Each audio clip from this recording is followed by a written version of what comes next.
Mayhem adalah sebuah band black metal asal Norwegia yang dibentuk di kota Oslo pada tahun 1984. Loh, kenapa sih gue tiba-tiba membahas tentang sebuah band metal di konten gue ini, bre? Karena ternyata band metal ini memiliki sejarah yang amat kelam dan membuat kita geleng-geleng kepala lah.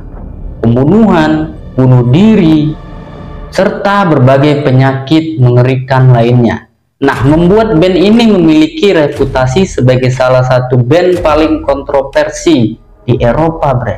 Bahkan dilarang tampil di berbagai tempat.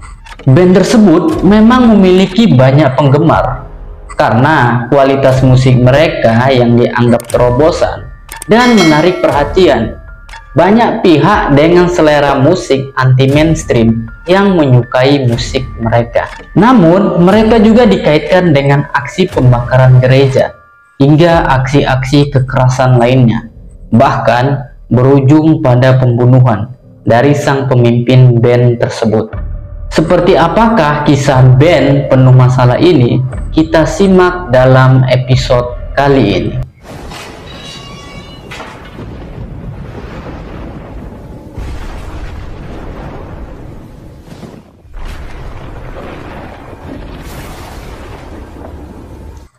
Norwegia kan dikenal sebagai negeri yang anteng, damai, dan adem ayem lah. Karena jarang sekali tuh masalah di negara tersebut, kecuali Anders Breivik ini sih. Namun itu tidak membuat rakyatnya menjadi kalem. Ada juga pecinta rock yang garang di sana. Nah, salah satunya adalah Øystein Aarseth yang menyebut dirinya dengan nama panggilan Euronymous. Pada tahun 1984, ia mendirikan sebuah band bernama Mayhem yang beranggotakan dirinya sebagai gitaris. John Starkberud disebut dengan Necrobutcher sebagai pemain bass dan Ketil Mannheim sebagai drummer. Mereka memberi nama band itu sesuai dengan judul lagu dari band favorit mereka, yaitu Venom yang berjudul Mayhem with Mercy. Nah, band tersebut dipengaruhi oleh berbagai musisi beraliran rock metal seperti Black Sabbath, Venom, Sodom, dan lain-lain. Nah, mereka ini, bre, awalnya hanya membawakan cover lagu dari band-band favorit mereka lah. Namun, kemudian mereka memulai memberanikan diri untuk merilis album mereka sendiri.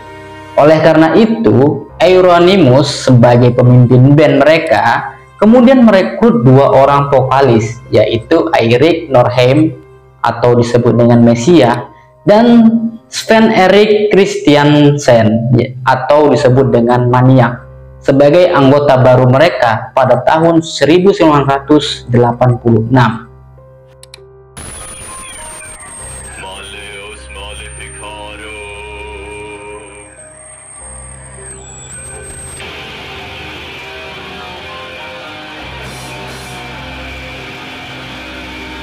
Album mereka cukup sukses lah dikatakan, sebanyak 1000 kopi album mereka luncurkan yang langsung terjual habis lah di pasaran. Nah, prestasi ini cukup jarang ditemukan di negara mereka. Tak hanya bagi band dengan aliran musik yang cukup anti mainstream seperti black metal, namun juga bagi artis pendatang baru seperti mereka. Nah, pada tahun 1993 karena kesuksesan mereka kemudian merilis ulang album tersebut dan menjualnya di sebuah toko khusus yang mereka dirikan di kota Oslo bersama dengan Helvete. Nama ini merupakan bahasa Norwegia, yaitu neraka. Pada tahun 1988, sang drummer dan salah satu vokalisnya, Maniak, memutuskan hengkang dari grup tersebut. Mereka kemudian digantikan oleh vokalis asal Swedia bernama Death atau kematian. Nah, kedatangan Death inilah yang kemudian mengubah drastis pamor band tersebut, bahkan menceburkan mereka ke dalam ribuan masalah. Karena pasalnya, Death tampil selalu tak biasa demi memuaskan penggemarnya. Semisalnya nih, seperti namanya, ia selalu ingin tampil seperti orang mati, hingga kemudian dikenal menggunakan kucing untuk mengecat wajahnya dengan warna hitam dan putih agar mirip dengan mayat lah. Tak hanya itu, demi totalitas, ia kemudian mengubur baju panggungnya, kemudian menggalinya kembali untuk dipakai pada saat konser, supaya ia lebih mirip dengan zombie. Mungkin jika itu saja tak masalah kan, karena hanya ya mungkin sensasi. Itulah namanya juga demi menghibur penggemar lah kira-kira. Namun yang lebih parah, Dit memiliki masalah psikologis yang sangat serius, sehingga ia seringkali melukai dirinya, seperti memotong dengan pisau atau pecahan kaca tepat di depan mata para penonton. Mereka juga menunjukkan totalitas sebagai band pemuja setan, dengan sering memenggal kepala domba ataupun babi. Nah, kemudian menancapkan kepala tersebut di sebuah pancang di depan panggung. Ya, lumayan agak serem nih. Salah satu rekan band tersebut menyebutkan bahwa Mati memiliki masalah psikologis tuh yang sangat serius. Ia berkata bahwa Mati tidak melihat dirinya sebagai manusia. Ia melihat dirinya sebagai makhluk dari dunia lain tuh. Nah, ia juga mengatakan sering mengalami halusinasi bahwa darah di dalam pembuluh darahnya membeku dan sesungguhnya ia sudah mati. Nah, karena itulah ia mengambil nama Dit sebagai nama panggung. Halusinasinya itu sangat di luar nalar manusia tuh.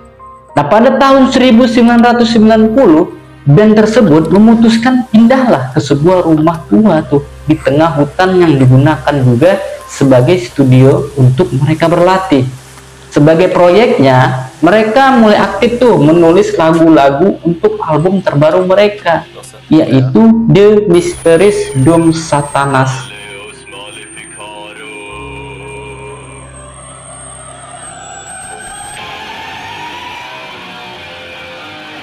Kala itu bernyanyi berdasarkan grup tersebut, yakni Necrobutcher mengatakan bahwa selama mereka tinggal bersama di rumah itu, Dead Euronymous sering bertengkar. Bahkan perseteruan mereka sempat memuncak hingga pada suatu ketika Dead menusuk Euronymous dengan pisaunya.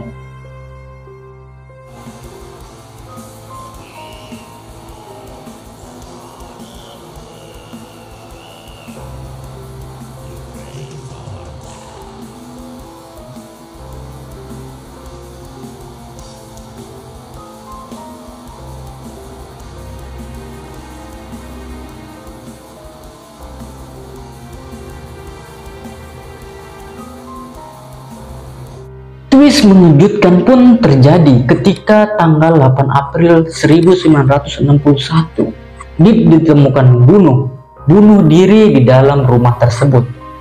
Euronymous menunjukkan tak lagi bernyawa dengan nadi teriris di pergelangan tangannya. Tak hanya itu, sebuah luka tembakan juga terlihat menganga di kepalanya. Nah, para anggota band ini semakin yakinlah bahwa Dead ini memang melakukan bunuh diri setelah mereka menemukan catatan yang berbunyi, "Maafkan semua darah ini, kalian pasti pernah mengerti ini, namun aku bukan manusia. Semua ini hanyalah sebuah mimpi dan aku akan segera terbangun." Kurang lebih kayak gitulah ungkapan si Dead ini.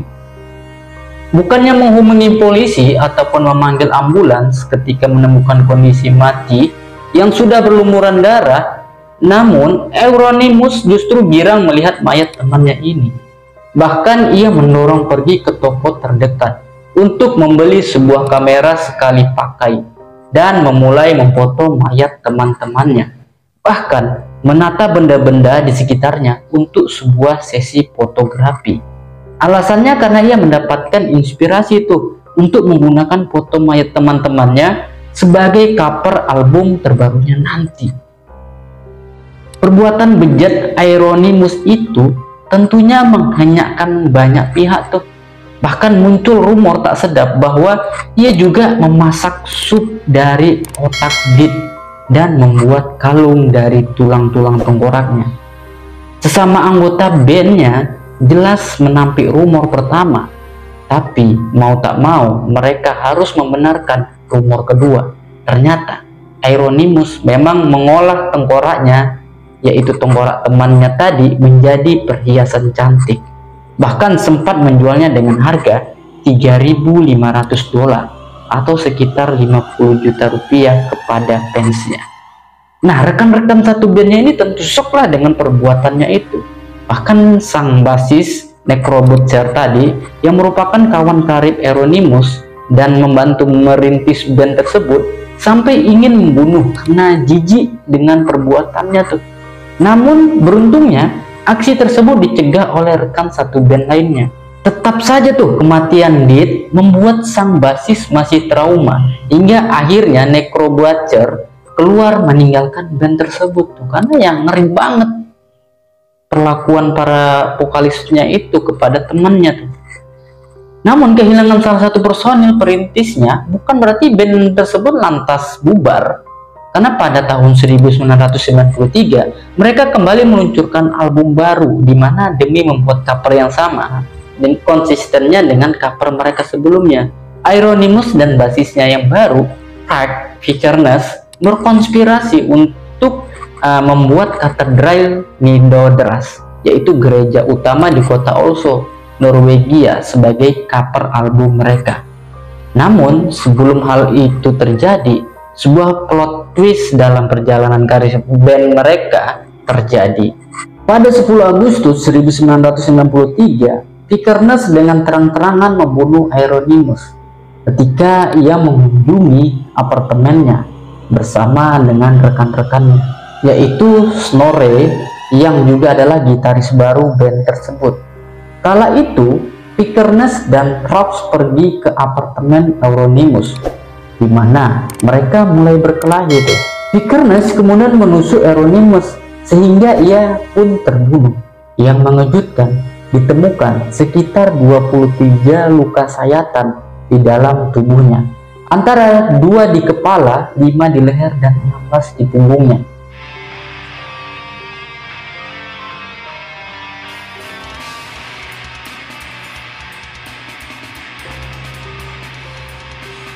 Kesadisan pembunuhan itu tentu membuat polisi geleng-geleng kepala tuh, karena ya luar biasa kebiadabannya.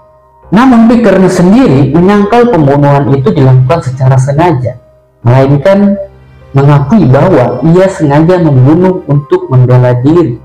Euronymous mengundangnya ke apartemen itu karena bermaksud untuk menyiksanya hingga mati, juga merekam aksinya.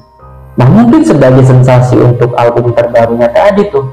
Namun reputasi kelam band tersebut tidak membuat hakim serta-merta percaya tuh. Nah, apalagi diketahui bahwa sebelum berkomplotan untuk membakar katedral Nidaros, Vikernes sudah membakar 3 gereja bersejarah lainnya di Norwegia.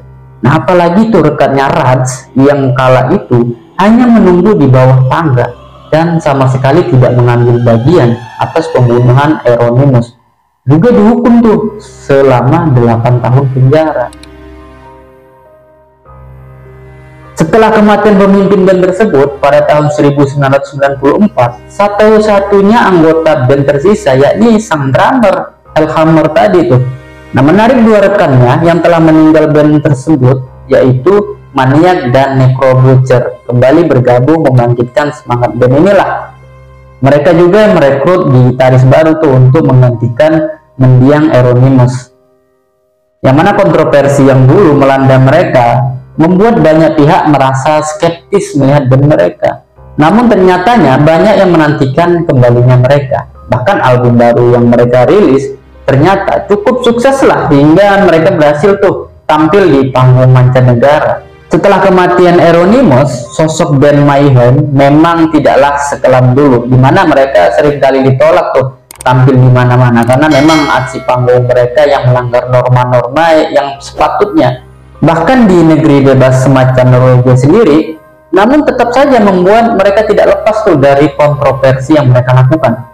Contohnya ketika memasang simbol swastika di tempat latihan mereka, sehingga mereka sempatlah dijadikan anggota neo-Nazi. Meski diselingi oleh berbagai kontroversi, namun tak ada yang bisa tuh menampik bahwa mereka merupakan salah satu band paling bersejarah dan juga ditemukan dalam sejarah musik Norwegia. Meskipun dijejali kontroversi, tetap saja prestasi dan kontribusi mereka di dunia musik patut diapresiasi lah kalau menurut masyarakat sana. Hingga pada tahun 2021, mereka masuk dalam Rockhampton Hall of Fame dan uniknya menjadi salah satu band black metal yang masuk ke dalam daftar bergengsi tersebut. Nah, pada tahun 2016 juga, sebuah film berjudul Lord of Chaos yang merupakan autobiografi band tersebutlah dirilis dan kembali melontarkan popularitas grup tersebut ke pentas dunia.